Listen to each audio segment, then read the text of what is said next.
And it's been a great day, and you know what? After patch notes, I'm doing yard work, and then I'm getting Taco Bell! Let's go! New God, let's get it. Oh, yeah, baby. Boop. Let's get me over here. Clumsy. What is going on, everybody? I hope everyone is having a fantastic day today. Welcome to the God of the Moon update show. We've got a jam-packed show for you guys today. We've got some balance coming off of mid-season, a lot of awesome skins, and of course, the reveal of our newest god coming to the battleground, Tsukiyomi. And here to break things down with me, I got the design team, Pawn and Clumsy. Okay. How you guys doing? Doing really good. Oh, Clumsy designed it? Oh. I love Clumsy gods. I'm super excited to get into this. So we had a great mid-season patch last week. Clumsy makes the best. And we've been kind of monitoring, seeing how things have shaken out. And we're ready to go ahead and talk about bonus balance, which is coming out next Tuesday on the 28th. And kind of the priority here, what we're doing with bonus balance is we're just taking a look at our kind of top priority things for both items and gods after, taking a week to kind of look at how the meta is kind of forming with mid-season. So mostly nerfs, but we got a couple buffs here. So let's go ahead and get started with Shadow Steel Shuriken. Going to be seeing a buff here, decreasing the cost and increasing the physical power on the item. The item was just not good. You want to kick us off? Yep. Yeah, so there you Shadow go. Steel Shuriken, we brought a whole bunch of new changes for all the different hunter items, and Shadow Steel Shuriken was one of the ones that, actually could have used a little bit of tuning upwards, so it's going to be one of the few buffs that we actually do this patch, so it was the worst item in the game. More incentive amongst all the different Shurikens. So this is a great buff. And a little bit of power bump to it, too. This is the anti-heal crit item. It's going to be a little bit more viable now. Perfect. For sure. All right, let's get right into it. AJ tweeted about it yesterday, but we're going to be looking at Golden Blade next, seeing some nerfs here. We're going to be decreasing the attack speed and also decreasing the minion AoE damage on the item. Okay. Yeah, so we've seen the Golden Blade discussion, especially around like in-hand assassins, Bakasur and Arachne in particular. We've reduced the cost on this, which we actually think is a really good change. This allows you to build into it much more easily. So but they the are raw going of clear to speed that you get, as well as the stats you get to synergize with other attack speed items. They are going to really like attack speed in their build, was just too potent. So we're keeping the cost low. We're not reverting that change. Instead, we're bringing down its overall clear capability and some of the attack speed you get for it. Okay, we'll see. For sure. It'll still be really good. Another item in the katana it'll still be mandatory build for those auto attackers. We're going to be increasing the cost on this item from 2,400 to 2,550. Clumsy, what's going on with Serrated Edge? Yeah. So there's a lot of different things going on with Serrated Edge. I actually like that. We're going to be starting with just a decent price chunk increase, but we also see a lot of different discussions amongst the communities and the pro scenes. Touching with the Golden Blade and the different gods are going to be good with both of those items, right? We're definitely going to be keeping an eye on Serrated Edge. We have some plans in the future. The thing about Serrated Edge is we think this is a good start. It's really good on the gods that it's good on. So we want to see how this might play. But it's a niche item, and I think niche items in Smite are important. So I actually like the gold increase change instead of like nerfing really stats. Big changes in I actually like that. Spear of the Magus, seeing a few nerfs here. We're going to be increasing the cost here, decreasing the duration of the passive debuff, and also increasing the internal. Spear of the Magus was so broken. How's Spear of the Magus shaking out with mid-season?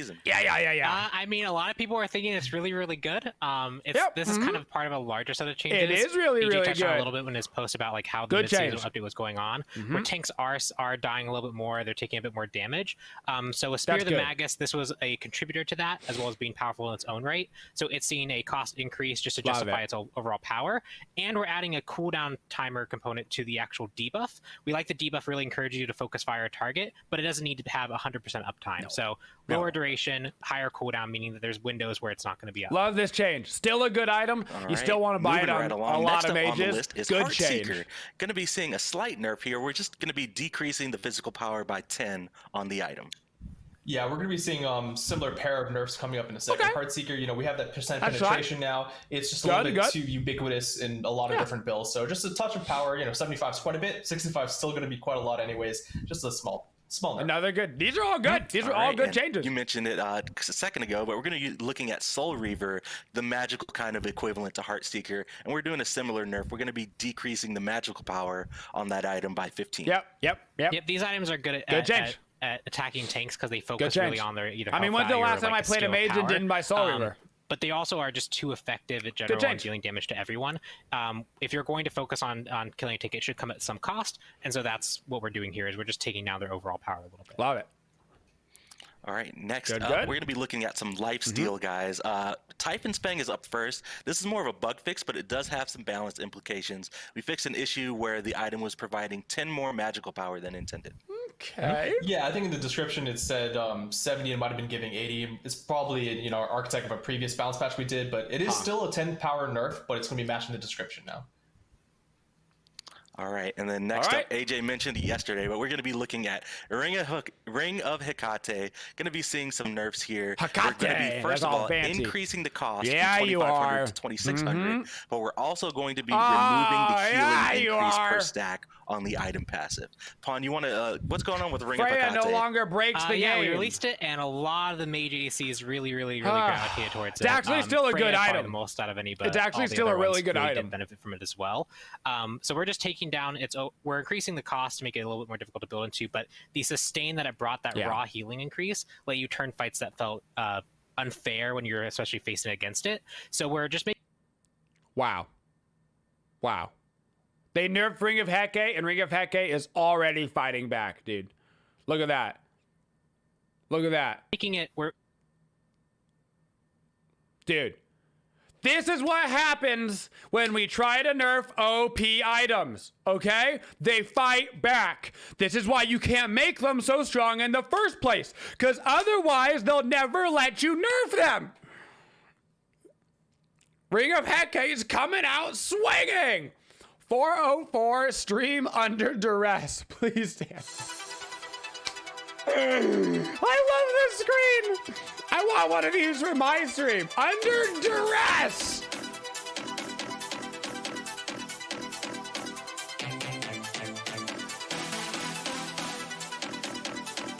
I gotta give me that screen. Dun, dun. Every time I get one shot, you know, by a Thoth ulti, I'm just gonna put up a little screen that says stream under duress.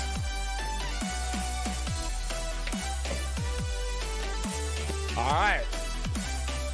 Of course it will, Onyx. Thank you, dude, for the 4 months. Appreciate it.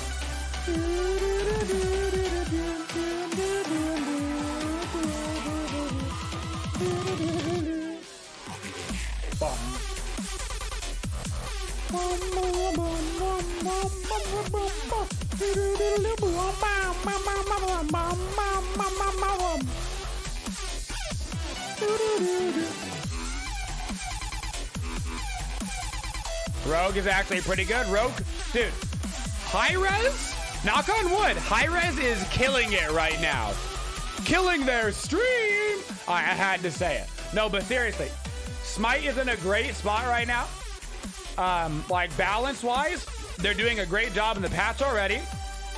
The player base is bigger than literally it's ever been for SMITE. Rogue Company is having an amazing launch, and the game is super fun and super good. Advertising for hi-rez products is at an all-time high. They're working with streamers and content creators, and they're trying to get people to come back and play the game. The cosmetics are excellent. I don't know, man. There's some seriously, like, excellent things happening. Seriously excellent. So.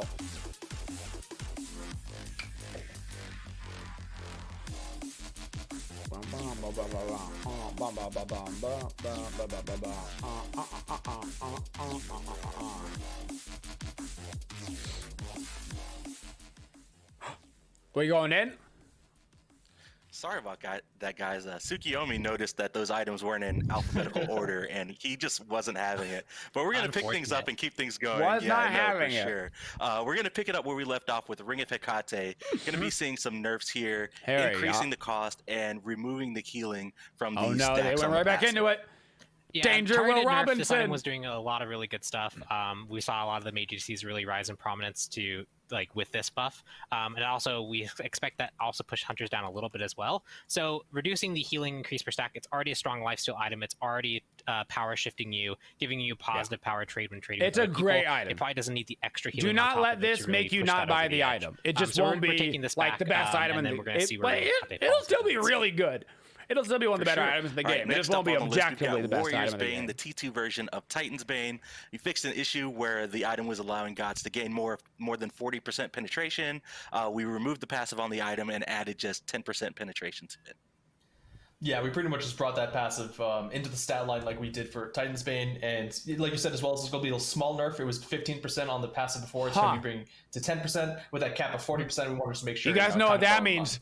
You've got 1 week to overcap your pen with Warrior's Soul Bane. Eater is next on the list. We're going to be decreasing the base power of the item by 10 and also decreasing the total physical power on the evolved Soul Eater version from 40 to 35. Wow, look at that. Yeah, Soul Eater, we've done a lot of things that kind of target different levels of sustain, especially easy to opt into sustain. Decrease physical power 30 to 20. Your overall build decrease total power on Ball Soul Eater 40 to 35. Really they saw my Chiron guide, dude. It feels a lot better now that you actually just have the lifesteal up front. You get they saw my Chiron guide. The power with that kind of pushes it over the edge. They knew that Soul Eater's busted on ability-based hunters. Slow it down a little bit, but you can still get the sustain. They know. They know. Yeah. All right. That's my bad. Sorry. We got a consumable. Hand of the God. Seeing a buff here. We're going to be increasing the damage dealt from 170 to 200. Clumsy, this is just a change to kind of go in line with the past buff we did, right? Okay. Right, exactly. I mean, they buffed the minions, so they have to rebuff the Hand of the Gods. We always want to make sure the Hand of the Gods plus Assassin's Blessing specifically, that interaction, would deal enough damage to clear the small harpies, and with this change, it now can again. That makes sense. Yeah. All right, that wraps it up for items. Let's move on to gods, and first up, we've got Bakasura, seeing some nerfs here to Eat Minion. We're going to be decreasing the heal on the physical power scaling on that from 85% to 70%, and then also decreasing the protections gained. Bakasura just kind of took off with mid-season, huh? Yeah, so this is a revert of a buff we did. Yep. Bakasura was that got reverted real quick. Blade change, and then after that, we also did a buff to him. After seeing how Golden Blaze really impacted a lot of things, the itemization that's there, and the changes to jungles with the mid-season. He just probably didn't need that buff, so we're toning that back. Bakasura doesn't need that much sustain or protections now that his clear is pretty solid and he has some access to new itemization. All right, for next sure. Up, we got another assassin, Camazot, seeing a nerf here. We're going to be decreasing his base physical protections, and then on Devour, we're going to be decreasing the heal per hit. What's going on with Camazot's, Clumsy? I haven't seen an assassin who likes to live in the soul lane. We did a lot of those different shield changes, right? We've hit sustain on a lot of different gods, and base physical protection 13 to 11. That's fine. This is all bonus balance right now. Yes. Really, easy to. We're still on bonus balance. So you're going to be brawling against a little bit more effectively now with the heal being decreased and the physical protections being lower. Yep. All right, next up, we've got Big Daddy Cthulhu seeing some nerfs here in bonus balance. We're going to be nerfing Rushing Terror, for sure, decreasing the base damage on the dash and on the projectile on the sides, and then Sever, his ultimate ability 1, which is like the basic attack. We're going to be decreasing the base damage on that. And I'll pass it to you again, Clumsy. What's going on? The dash is his best ability. Well, people don't realize. Release, and he's pretty powerful. We've done a couple of nerfs back to back. We hit a couple of problem points. In his ultimate, he can no longer use his relic anymore. But even since then, he's still, trending to be a little bit strong. We're assuming we're going to see him in the SPL pretty soon. For sure. Sever was something that is hard to escape from. He's just basically using that as his basic attacks, constant his ultimate form. We thought that was a big problem point for his ulti and his potency there. So small decrease there, especially for the early game rather than the late game, where people start catching up a little bit in protections. And then Rushing Terror, one of his actually biggest damage sources. A lot of people were asking me, in the solo lane and other game modes, what do you want to max first? Well, I tend to max by 1, but after that, Rushing Terror actually does a lot of damage. You're mostly hitting the charge and the projectiles, especially on the minions. So together, it's a real chunk, especially if you can manage to hit the enemy god at the same time. Yeah. So we're bringing some of the base damage down there, and we're going to keep our eye on him. His win rate's, pretty good. It's above 50%, but it's not egregiously so. And we want to see what else he can bring to the table before maybe addressing it with some further nerfs if necessary. Okay. We'll see. Cool. All right, let's move right along. We've got Raijin up next. We're going to be seeing a nerf to Percussive Storm. We're going to be decreasing the magical scaling per hit. We talked about how good Raijin is right now. Yep. Especially at the higher levels of play, Raijin is like a very strong pick. The ultimate is very potent in both controlling and damaging a team fight. So we're just taking some of the edge off the damage there, making sure that Raijin is comparable to other high-level choices for mages. Okay. All right, and then last up for gods for bonus balance, Ratatosker, Acorn of Yggdrasil. We're going to be seeing a nerf to 2 of the Acorns. Crit and heal, I imagine. Evergreen Acorn, we're going to be decreasing the physical power. And then Bristlebush Acorn, we're going to be decreasing the increased damage from Dart. I'll let Bond cover these ones too. Interesting. Yeah, so the acorns have been really interesting. It's been really fun to watch people try Ratatosker. People have been really enjoying the acorns being brought back. We were looking at some of the stats and we saw that Evergreen is actually the winningest acorn. At high levels of play, Thick Bark can compete pretty directly with it, but Evergreen generally is the one that edges out. As Bristlebush is also the most purchased one, so people feel like that's the strongest. They feel like that one has the most oomph behind it. Rather than toning these down to 35%, immediately, physical power 35%. These different acorns. There's a lot of things about Rat that change with these acorns. So Evergreen, it had a bit higher power for the tank one. We're going to take some of the edge off there. And then Bristlebush, the dart bonus damage, the 5% might seem small, but this affects its base, its scaling, and then obviously gets magnified when you crit. So the difference in power there gets essentially doubled when you crit. That's good. So this should take some of the power away from it and make it more comparable to the other choices. Way better. We'll see where everyone kind of like falls with Ratatosker, but for now it's really interesting to watch all the experimentation. Yeah. For sure. I've definitely been having a lot of fun with new Ratatosker and experimenting with his acorns. Good spot. That wraps it up for all the bonus balance that's Love all the bonus balance changes. Next week, but we've got a few skins that we want to show off as well. We'll kick it off with the New Moon event that started in mid-season patch. We've got another bundle headed you guys this way, and the first skin from the second bundle that we want to show off is Dragon Guard Horus, and this one is really cool. That's a Horus what do you think about this one? I love this one, and it has a tail, which for some people out there is very important. Shout out to I Love Tails if you're watching. This one's kind of in line with the past King Arthur skin that we did, right? Where the warriors are kind of dragons. It's difficult to think of you as an opponent when you look and smell. He's a skinny dragon, dude. Super cool. There's the model, and you guys got a hint of the voice pack there. I like it, though. This one is headed your way in the New Moon event. He's a lean dragon. Nice. Excuse me, he's not skinny. He's lean. That's a lean dragon. Times are tough for dragon food, you know? For you guys is Oblivion Ruler Persephone, and this one is kind of a darker take on her Queen of the Underlord presentation. A darker take? This one is definitely, I think, pretty much up your alley. It's got a lot of totally for clumsy death. I love Persephone, right, is already pretty the goddess of the underworlds, and bring the creepy. So you can see the minion in the back as well. It has no eyes. Oh my gosh, it's so creepy. That is creepy. I love it. And we had the really happy. Our enemies will fall victim to a fate worse than death. Models looking fantastic, and like you guys were saying, that minion in the back was super creepy in the card art. And I do know what the plants look like. They look really cool too. Nice. I believe you, Paul. All right, next up from the New Moon event, we want to show off Neon Nightmare Shivalanke, and this one's kind of been floating around in the community for a little bit. The card art it got data mined, and then it's been floating around. But this one looks really cool. I think the colors are super awesome, and you guys can unlock this skin by purchasing 2 bundles in the New Moon event, or if you buy all right now, you'll be able to unlock. But I'm all about results. I swear I already played this skin. All right. Quickly, I swear I've already played this skin. What do you think about this one? I think if you have I love the different skin booster, with the different colors, maybe it pops up or something. Sign symbols coming through. I think it's probably one that I'll be using for Sri Lanka. Definitely. All right, we got one more skin headed you guys this way, and this was probably my favorite for the bonus update coming out next week. Dead Not Cupid, and of course, it wouldn't be an update show without giving a shout out to Wolf Dog Art. He's been helping us out consistently on every patch basis. I love it already. This one is super awesome. Yes. On the helmet. I love it. That's super cute. Yes. Cool. God, Cupid skins are the let's go and best. take a listen to the voice pack and check out They're the model. always the best. Charge the death ray! You don't have death rays? Well, charge your boots and swords then! Yes. Oh, this one's so cool. The skull floating around in the helmet. It's super awesome. I love the jetpack. That's cool. I want it. He's so cute. I want His it tiny right little now. feet crack me up every single time. I love it. But that wraps it up so for good. all of the skins that are coming you guys' way. In the bonus update next week on Tuesday, the 28th, I believe, is the date. Good skins. But we're going to move on to some community news before we head into what's coming out on August 11th. First off, we've got the Avatar the Last Airbender Battle Pass that came out last week. If you guys missed it or haven't heard about it, check out this trailer.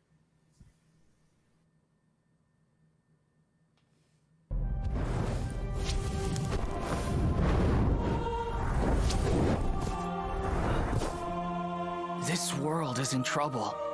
We can't let this happen. They need our help.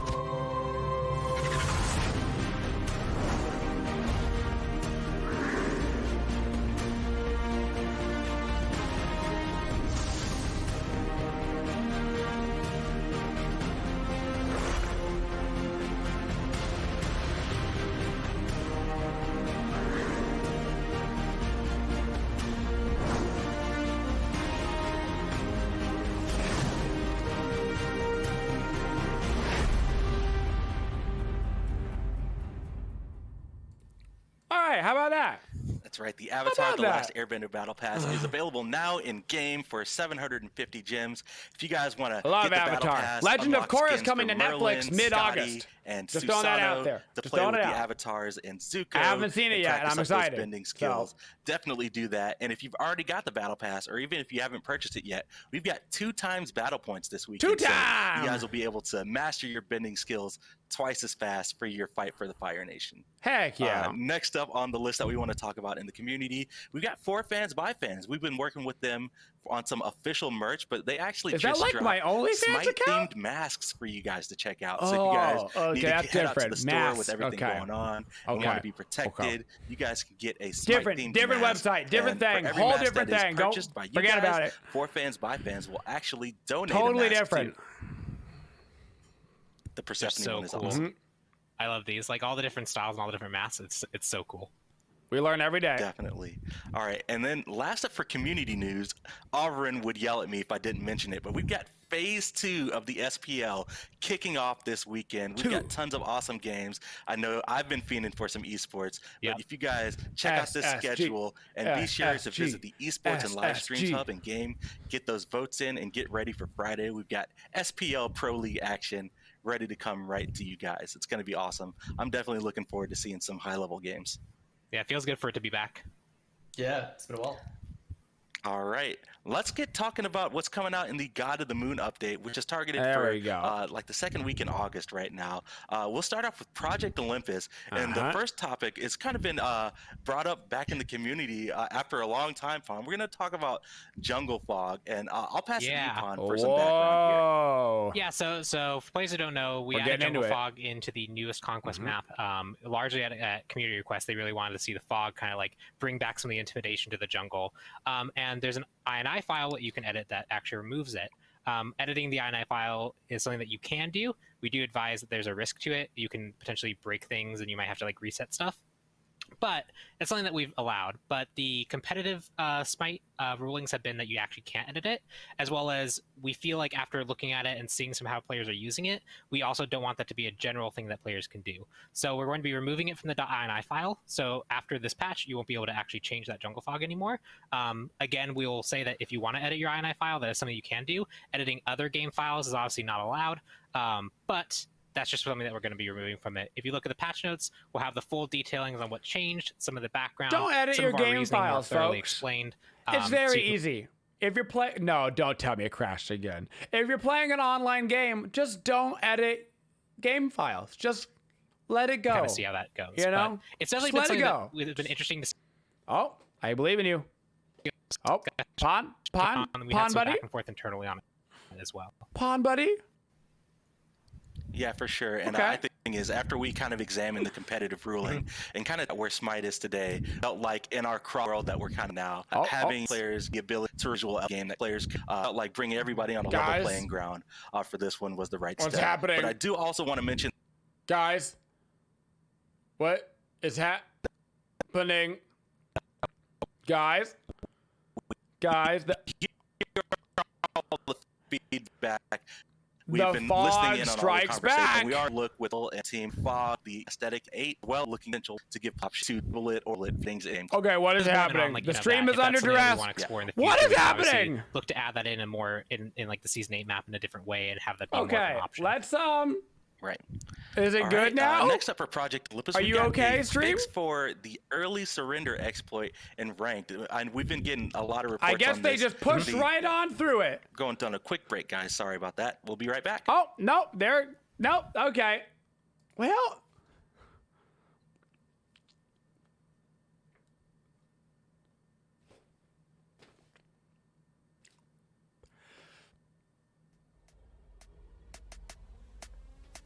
You know,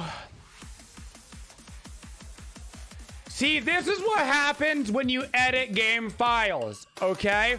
This is why we can't have nice things. If y'all could just keep your hands off of the files, it would all be fine.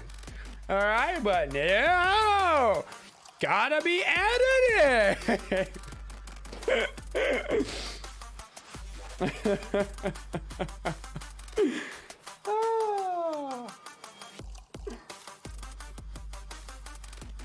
Oh, patch notes. And somehow this is still the smoothest patch notes. Oh, gosh.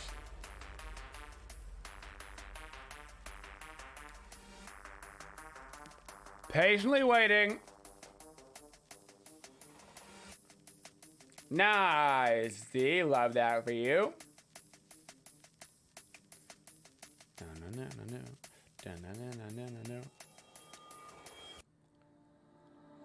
No. Hi-rez, we need to buff the patch notes. We do need to buff the patch notes for sure. We do. Gotta buff them.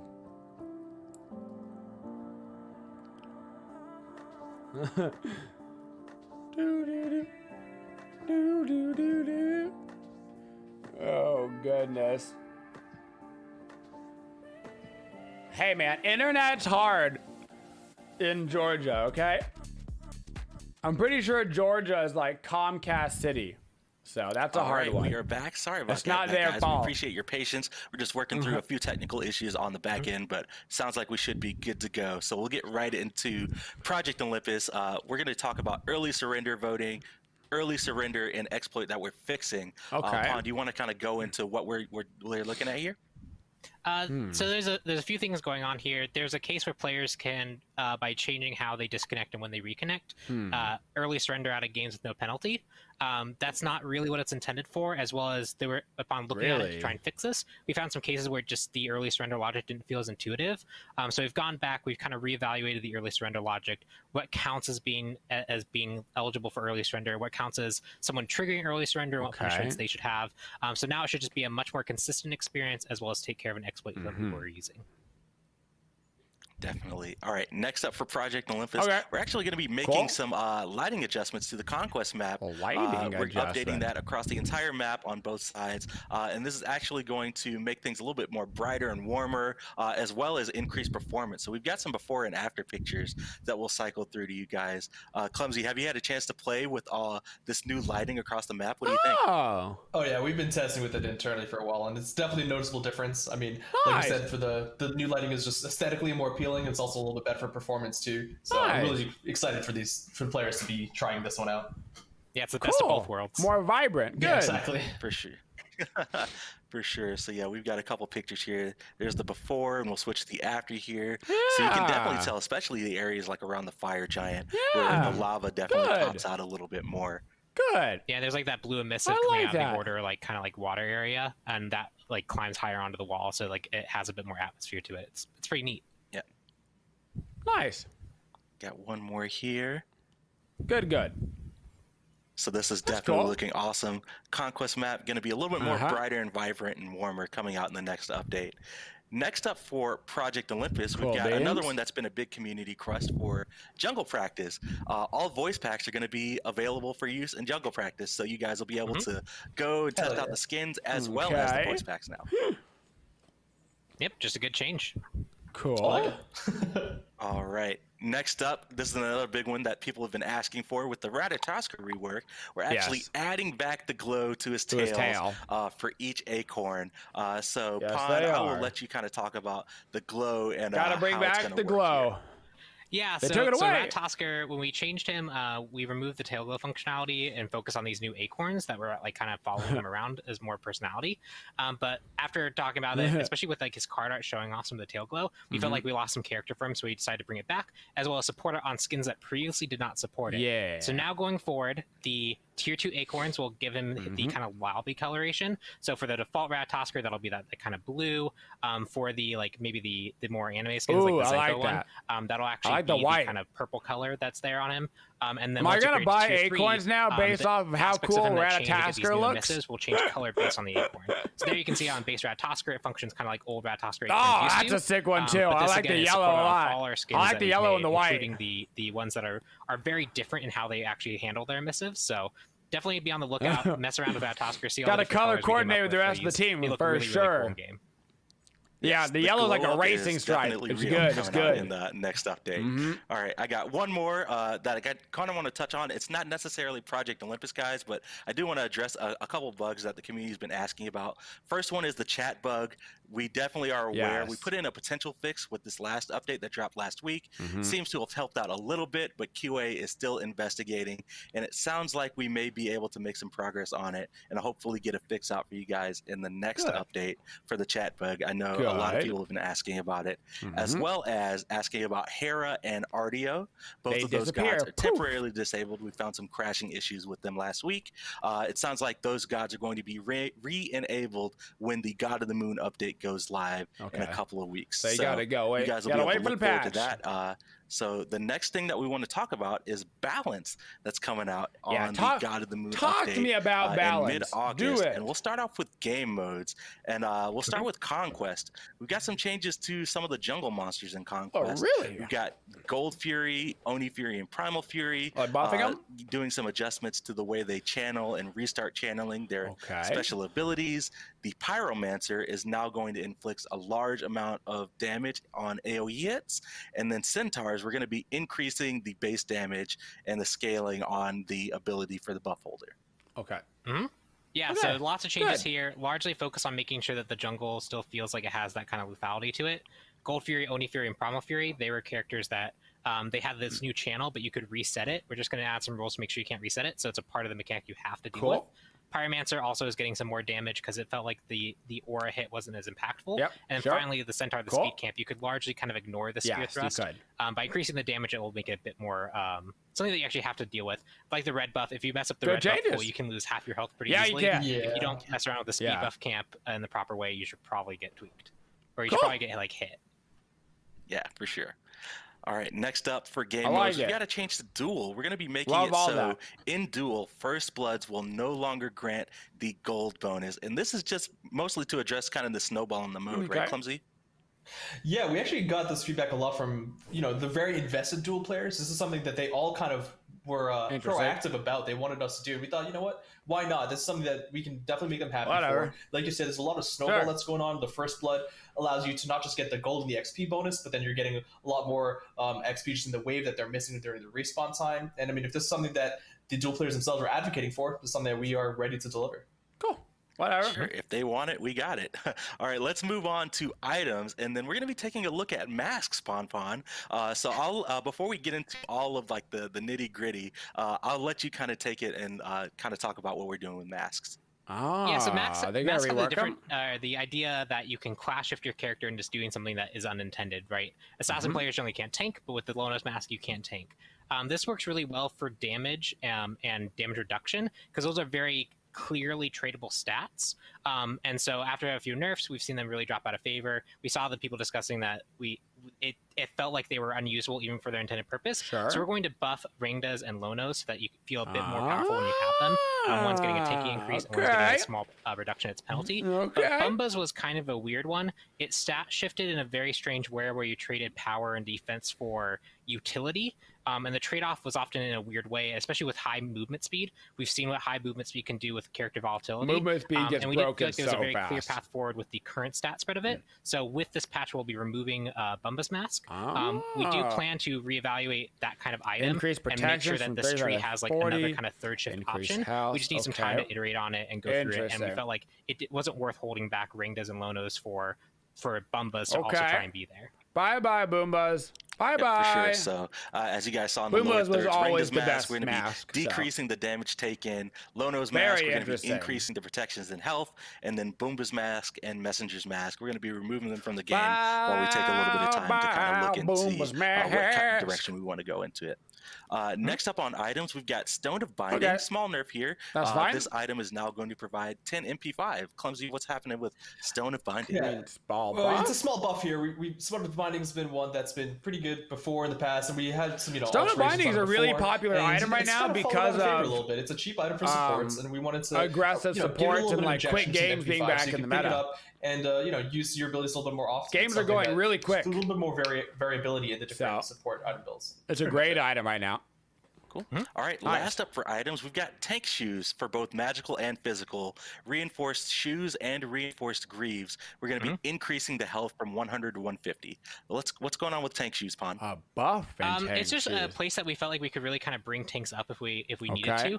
We've been watching really closely the tankiness stat, how people feel, power, like how many characters are dying on average every game. And we felt like this was a safe way to bring up tanks and more like tanky warriors and true supports. That was directly related to them and didn't have any cascading impacts on maybe like a hunter picking these up or an assassin picking these up. They're still likely to pick up the shoes that they want, whereas tanks can now pick these up as a pre-viable option. All right. That's fair.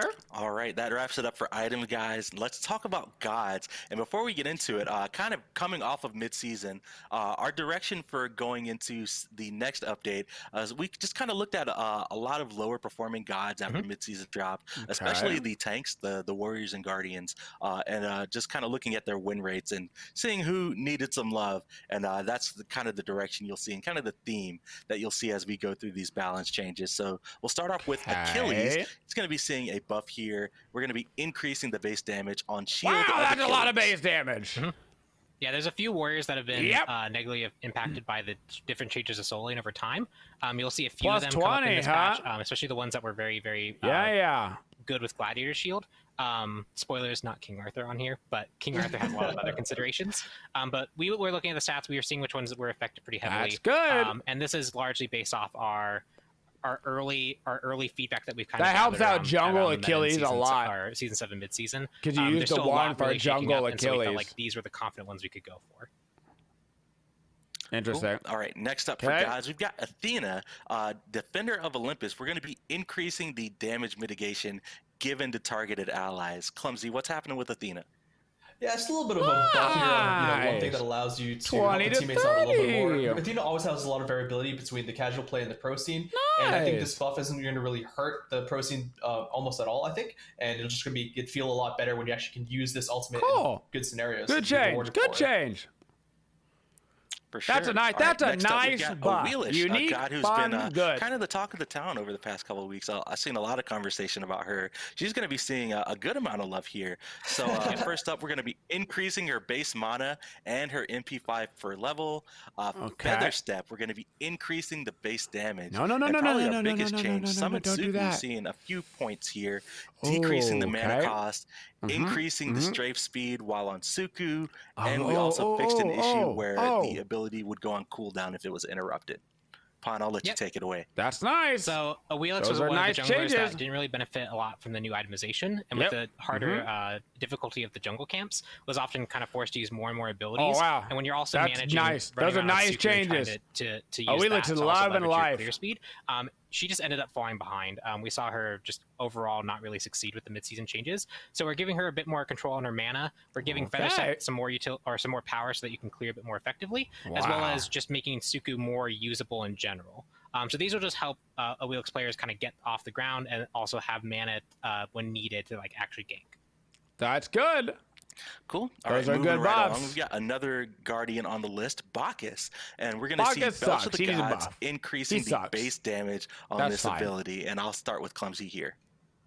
Yeah, we That's did a lot of fine. changes to Bagus Bagus when we sucks. gave him the ability to chug. He needs his drink at level 0 right off the start of the game. And from that, there was a couple of cascading effects. Like people started picking him up immediately and trying him out everywhere. And Bagus has already been good in non-conquest game modes.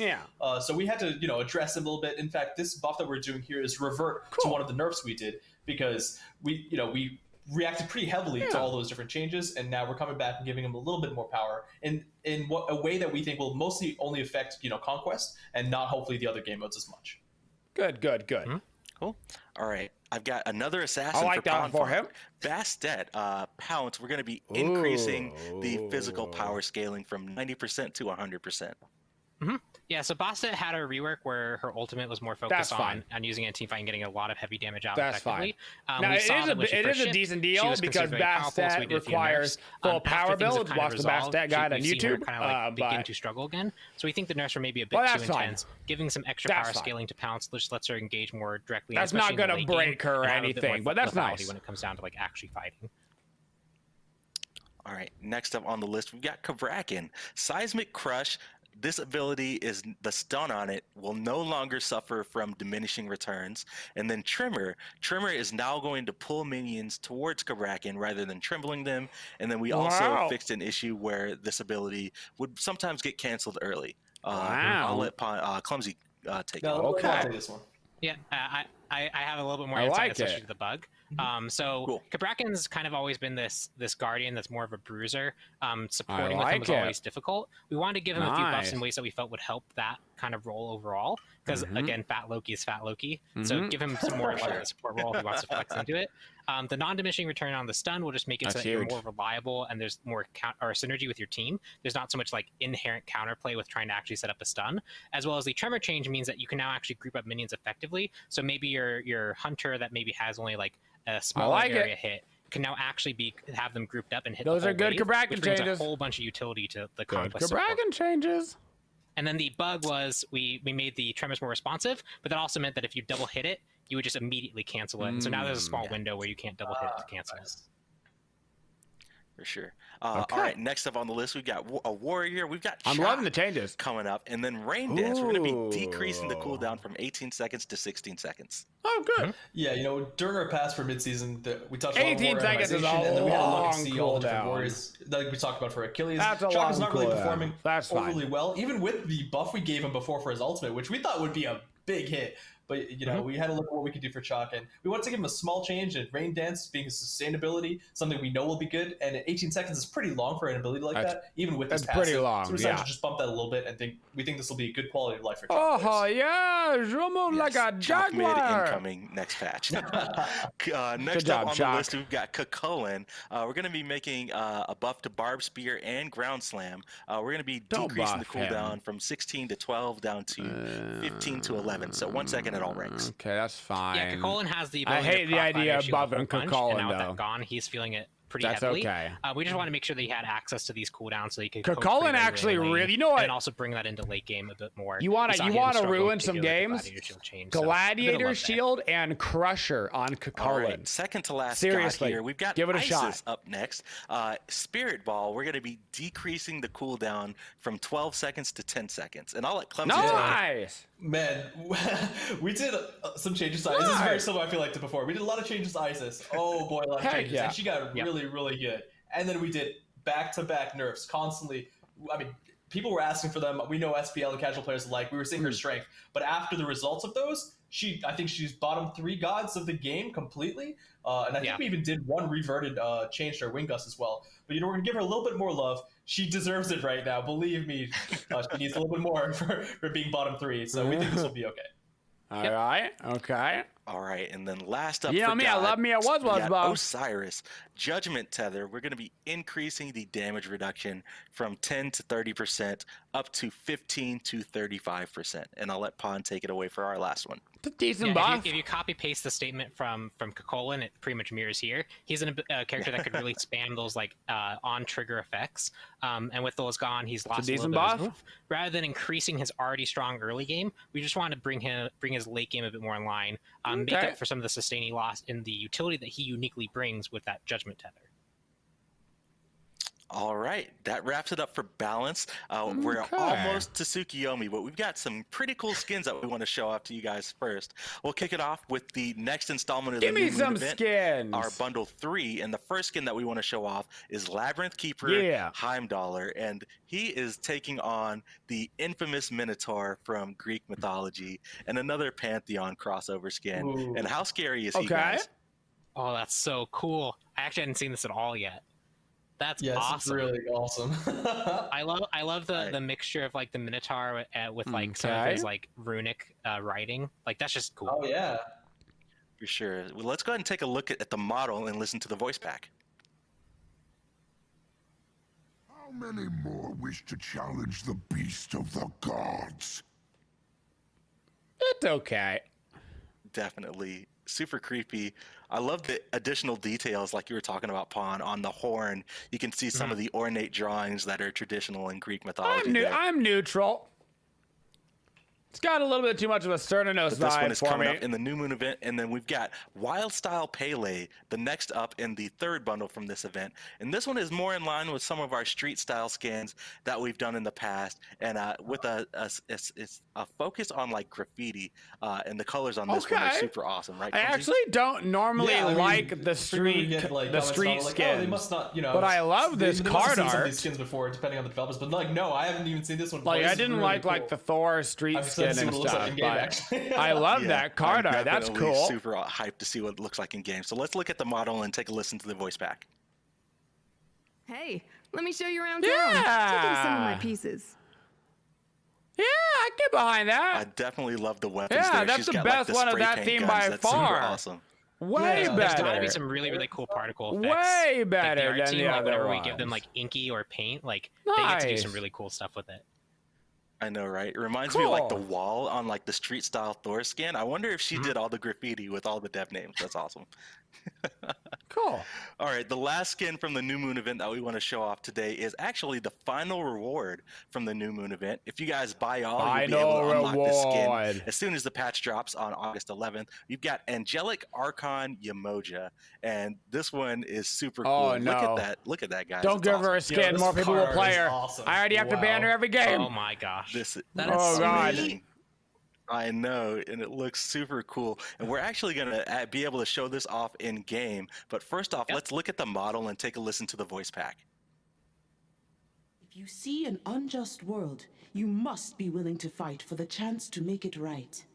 Yeah, I'm not gonna lie. That does not look like the same skin. I love. I feel very. I feel very bean boozled right now. I feel like the way that we treat them on all of her different skins. I feel like I got clickbaited. Huh. So I believe we'll be able to go in game here in just a second. Sweet. Yep. Once we're good, I'll be ready to drive. All right, cool. There we go. I'll kind of run through all the different abilities. Okay. Yep. Let me see these abilities. The abilities here. Ooh. That's cool. Oh, that looks so cool. That's cool. That's so cool. Neat. It's a good effect. Good effect. This works so well. Let me go get an ally. Use my my portals a little bit. That too is really cool. Man, the 2 looks awesome. Ignore all the dancing Odins. That'll be explained later. Yeah. 3 is cool. That's a lot of dancing Odins. And of course, the ultimate. That's awesome. That's a lot of dancing Odins. Oh man, that's pretty cool. It's crazy. Look at the swords that come down. That's nuts. That's pretty good. Swords coming in consecutively. That's really cool. That's pretty good on the ulti. It's like the clouds instead of the water. That's super cool. The skin itself is okay, but that's incredible. That's pretty hard to beat, our team definitely killed it. From visual effects to model, voice pack is amazing. She gets like looking forward little wings and stuff. Yeah. So when she ults, she gets awesome. the kind of like it's wings. Like wings. Yeah. Yeah. And then I also noticed that when she threes, she gets kind of my goodness. Right there. Look at that. Yeah, that's pretty cool. That's awesome. There's a lot of like really small that's touches here pretty that cool. like, stand out once you like pay attention. For sure. But yep, this is the final reward in the new moon event. So if you guys want the skin, if you get all 4 bundles that are a part of the event, or if you buy all, you'll be able to unlock this skin as soon as it drops when the patch goes live. But we got a couple more skins that we want to show off. The next one we got Cool Cat on her, and this is another one. I have to give a shout out to Buns. This is another one in the SMITE. This is an Anna skin? And on here, he's got a lot of fandoms. I see a Switch in the background. It looks like he's working on a cosplay. I love his man. What do you think he's working on? What is he putting together? He's got a makeshift weapon, I believe, that he's actually working on right there. Yep. I know, that would be awesome. All right, well, let's go ahead and take a look at the model and listen to the voice pack. Beware the shifting senpai! Beware the shifting senpai. That is amazing. Oh no. Oh man, he's got like the chibi thought. You can just tell he is ready to hit the anime con. He's got his fit ready, his cosplay Look at him. Looks like he's got his back. He's ready, dude.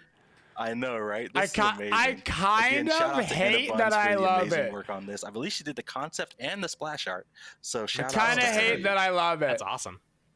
We've got one more skin for you guys. We've got Raven the Morrigan and Raven with an E. I have to let you guys know just to match the aesthetic here. Morrigan takes on kind of like the tech spin. Wow. She's a hacker, and I believe those aren't clones; those are holograms on her side. That's here. cool. Those are so cool. The middle one on the left, the middle one and the right one are the holograms. Yeah, even in the splash, that's detail there. Yeah. I know, right? She's super tricky. Yeah. Well, let's go ahead and take a look at the model here and listen to the voice pack. Systems are primed and coroutines has been loaded. It's kind of like that Awelix thing. Let's project some chaos. She actually looks a lot like that Awelix skin. Holy cow. Awesome. I love the colors. It's got almost a cyberpunk feel to it. I like this a lot. Let's project some chaos. That's a good line too. I know, right? Kind of hinting towards the holograms. Nice. Was that you? Oh, Pawn wrote this. Good job, Pawn, on the voice pack. Well, that wraps it up for all of the skins that are coming your way in the God of the Moon update. But we've got the big reveal of our newest god, Tsukiyomi, we do. the next assassin coming to SMITE. We'll be right back on the other side of this trailer. I'm not getting in the way of this trailer. This trailer's hot. Almost as hot as him.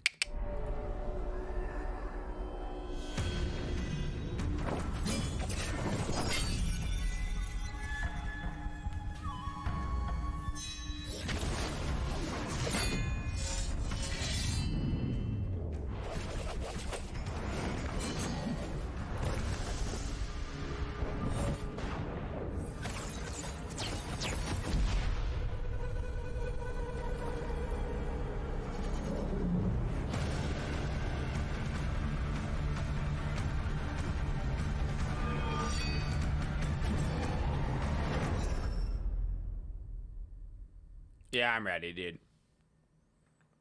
I'm ready. Let's go. Man, every time I see that trailer, I just get so hyped. And I am so ready to start breaking down this god because I was telling Pawn earlier, he's probably going to be my next main here. So let's kick it off. Pawn, who is Tsukiyomi? I know you're taking point on this new god. Who is Tsukiyomi in lore, and how is it going to fit into SMITE? So Tsukiyomi is really interesting because there's not too much mythology actually about him. He has one major story and a lot of different ways to kind of interpret what that story means. Overall, his main story is that he is the moon god along with the sun god Amaterasu. Amaterasu sends him off to a dinner date with Ukimochi, who is the food goddess, and she makes food by kind of like in kind of gross ways by modern standards. And Tsukiyomi, upon finding this out, is so horrified and thinks it's so disrespectful that he just kills her on sight. Which causes a rift between him and Amaterasu. Amaterasu like, I sent you on a date and you kill the host? Like, what? And so obviously there's some strife there, but that's his main story. And we really took that to mean that he is the kind of embodiment of order, of discipline, of respect. And we wanted to really highlight that in his personality, where his whole focus and his focus in the SMITE lore is really that he is here to restore order, his order. He believes that there's a very specific way to be handling these things, and there's also people that need to be punished for the way they've treated him in the past. So he's taking this opportunity to kind of go along with that lines. Cool. All right. Well, I don't know about you guys, but I am about ready to see Tsukiyomi in game. I'm about ready. So I think, Pawn, you're going to be our driver for today. Yep. So I know we're getting things set up, but I am super excited. Once we get in game, Pawn, feel free to show them that's the card. Yeah. We showed this off on social media. We teased this. I love right? Yeah, he's like crazy. a melee / ranged assassin or something. The glaive, the tonpa, he's gonna be crazy. The bladed tonpa, another highlight. You of this already kit that we'll know talk if he about a looks little bit like that, later, he's gonna be but looking insane. Look at super that. Cool. All right, Pawn, show him your ninja way. Go through the abilities here.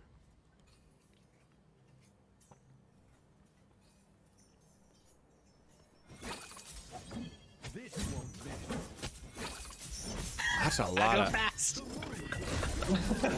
Oh my goodness. Oh my gosh. Okay. Gosh, we just need the anime tagline. Holy! It's like the finishing move really that you know. The The fight is over whenever he cranks that ultimate. My ability. goodness. That's super cool. All right, let's go ahead and get right into the abilities because that was a lot. But we have got the ninja info cards to break down the abilities. Let's start off with the passive. Shingetsu and Mangetsu. Pon, what's going on with the passive? My goodness. So his blades aren't just there for show. They actually are named and kind of represent different powers of the moon. Shingetsu is on the left, Mangetsu is on the right. And you'll see that when I actually hit with them, see how they're kind of glowing now? This means that they're empowered. Shingetsu kind of represents the chaos and uncertainty of night, and so when this weapon is augmented and glowing, it actually cleaves. So you'll be able to see here I do some extra damage, and it also restores some mana. When Mangetsu is empowered, it represents kind of like the illuminating nature of light, the kind of like piercing nature of light, and so it actually does bonus damage as well as restore some health. So you want to kind of get in there, activate your weapons, and then if you get to stay in combat and keep hitting, you get further rewarded for that. Okay. Just want to confirm with you, Pon. Tsukiyomi is definitely going to be. He's an assassin, right? Yes, he is an assassin. I should have mentioned that earlier. He is definitely an assassin. You'll find good success with him in the jungle and maybe in the Soul Lane. That's a good passive. That's a good passive. And the thing about assassins and ninjas, ninjas have a whole arsenal of tools that they use. So let's talk about the shuriken. And ability 1 is the Dark Moon Shuriken. What's going on with ability 1? So ability 1 is Dark Moon Shuriken. He actually uses Shingetsu to kind of conjure it forward. It glows, and from the smoke of the weapon comes out the shuriken. You can see that you'll throw it out. And so you can see the kind of shape of it. But when you hit a target, it sticks to them, and if you walk near them, you retrieve it. So you actually throw your shuriken, get in melee range of someone, pick it back up, and throw it again. The cooldown gets reduced by 40%. Okay. You'll also notice that each time I fired this ability, I have this new extra targeter. This is the single use range attack. Your 1 and your 3 both do this. So after you use your 1, use it whether you hit or not, you get this extra range attack from the weapon. And then this one, since it's Shingetsu's, will actually steal movement speed from your target. So when you hit someone with it, you can see that Odin's going slower, and I'm actually moving faster now. Oh, that's weird. That's good. That's super cool. That's very good. So just to confirm, you throw the shuriken, and then his sticks in them, and then you auto attack, and then you get caught up to them, which allows you to pull out of them, which allows you to use. Okay, yep. Nice. All right, let's move on to the second ability and his second ninja tool, the Kusarigama. Yep. What's going on with this one? Okay. Yeah, so for those who aren't familiar with the weapon, it's a kind of disarming weapon, which you'll see what it does.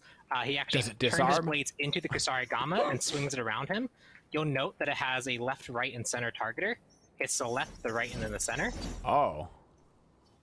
If you hit with the left and right, it'll actually disarm the target that you hit. And if you hit with the center final hit, it will do more damage and stun the target. Whoa. So you can really use this to kind of get around, disarm the enemy hunter, and then stun the priority target if you need to. Also, if you're in the middle of like a team fight, you can hit people and kind of use this as a defensive tool so that they can't hit you. Yo, whip it back and forth. Left, right, middle. Super cool. Left, right, middle. I'm loving the target shapes in here. Whip it hard for that double hit. Hit it twice. Is it only a disarm on the left side? You gotta whip your camera hard. Right, and then center is stun. I bet you can hit all 3. Awesome. And then if you whip it real good, you can get it. Let's go on to ability number 3, Silver Moon Caltrops. What's going on with this one? New targeter shape, first of all. Make everybody sick that's watching. Gotta whip it. Really neat. So in this one, the theming is again kind of like calling upon like the nature of like night and like what kind of lights up the sky. So he holds Mangetsu Loft, and it kind of explodes into a shower of stars that fall to the ground as caltrops. You can see here that when enemies walk into it, if they step over it, they actually are slowed and take some damage. So this happens on deploy as well as when they walk through it. And then just like my first ability, I get this extra range single target attack. This ranged attack will actually deal bonus true damage. I had to sneak true damage in there somewhere. It actually does like 40% physical power scaling as true damage. So you can use this to damage some tanks or just get some extra damage on squishy targets. Sure it does. Of course it has true damage. Is if I make the enemy god stop moving, if I cast this ability, they don't take damage if they don't move. They only take damage if you move on this. So if you get trapped in this and you realize you're not in danger, it might be best not to continue stepping your feet on hilarious. Just a little unique touch to this ability. That's super cool and thematic. That's hilarious. All right, I think it's time for the big one, the ultimate ability, Piercing Moonlight. Pawn, can you please just fire it one more time and talk to me about what it does?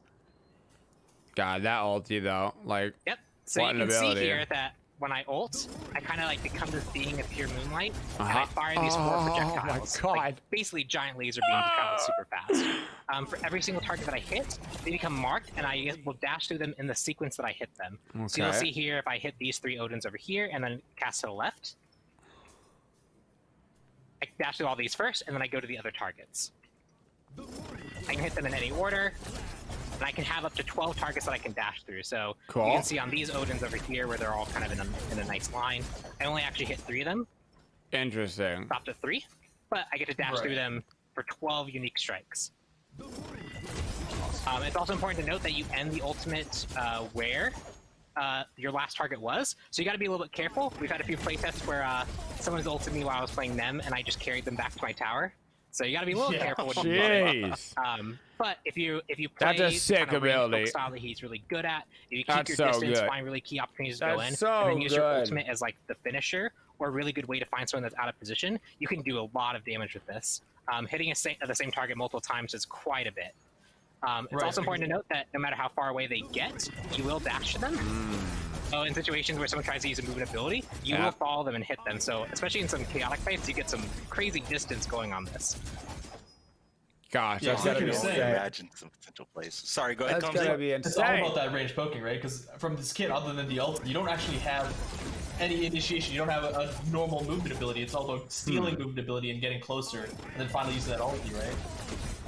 Man, he's when you're cool. Playing him, you're doing things like passing out your caltrops to disorient your opponents. I gotta give it to him, man. He's mad aesthetic. Really whittle down their health, and you're just really looking for that key opportunity to go in with your ultimate.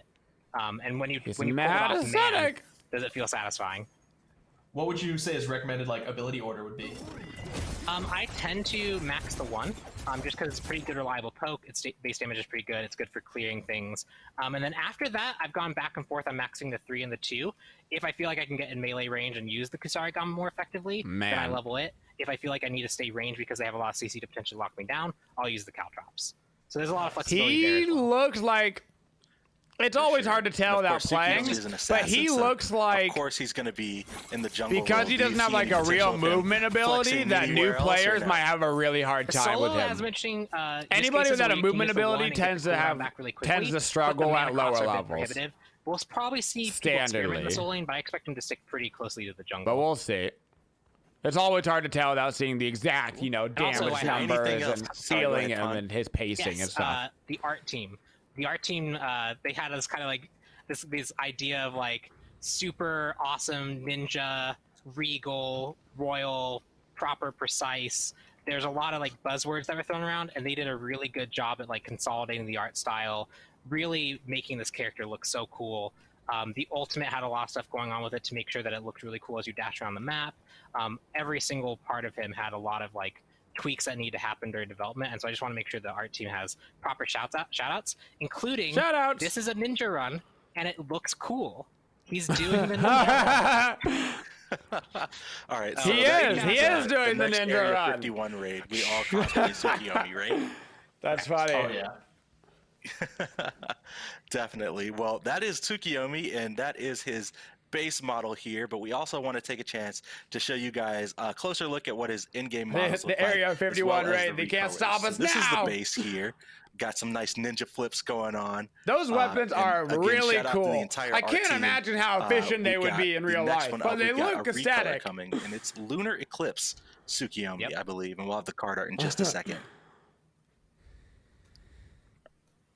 so cool. All his recolor spoilers are super cool.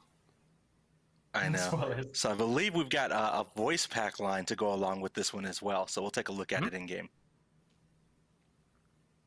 Or will we? Yes, we will. Miscreants. They trample order, spitting in the face of proper decorum. I will not sully the moon to shine on them any longer. Definitely loving this recolor. Night, my blades can sense your arrogance. He's a fancy boy. So fancy edgy. Boy. Definitely loving the kind of like the dark side of the moon with the recolor. And this is the Ascended recolor. Oh, yeah. So you guys will be able to get this one with the Season Pass 2020. Okay. This is probably my favorite one out of the bunch. So we'll go ahead and take a look at this one in game as well. God. But the Whoever black does and their red, card of art, course, dude, goes the card right art is alongside always classic so ninja good. vibes, and it's super dope.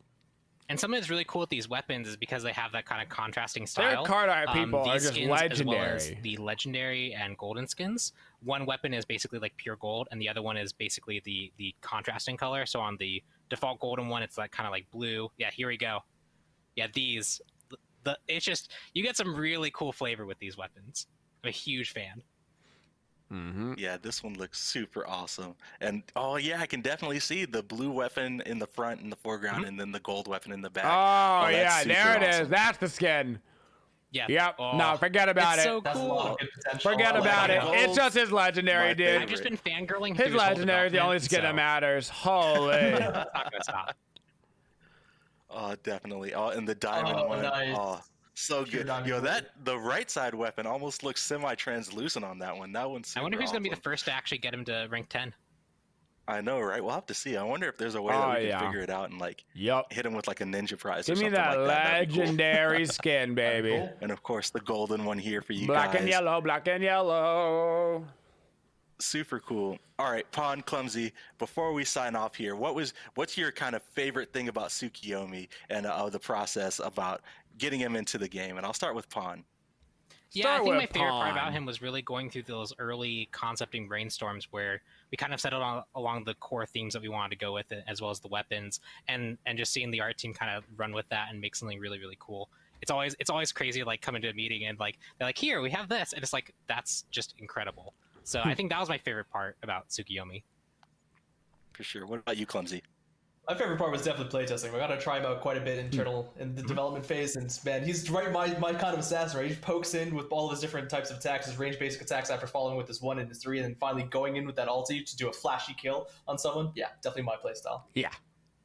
For sure. And I just want to give a shout out to the entire team. It looks fun. It looks well designed. Art, programming. We're all still working from home, and being able to do this is absolutely amazing. And I'm super excited to play Tsukiyomi with all of you guys on PTS, which is targeted for Friday. So be sure to keep an eye out on SMITE. Well, maybe Friday we'll be able to play them. We'll be sure to let you guys know when it's up and ready to go for you guys. But that wraps it up for the show. Pawn, Clumsy, thanks so much for hanging out with me today. No. And guys, thanks so much. Thank you, Isaiah. Well, thank you guys for coming out to the stream today. I appreciate it. Hopefully on Friday we'll get to check out the PTS. Hopefully it is up for us in time for the old stream rooms.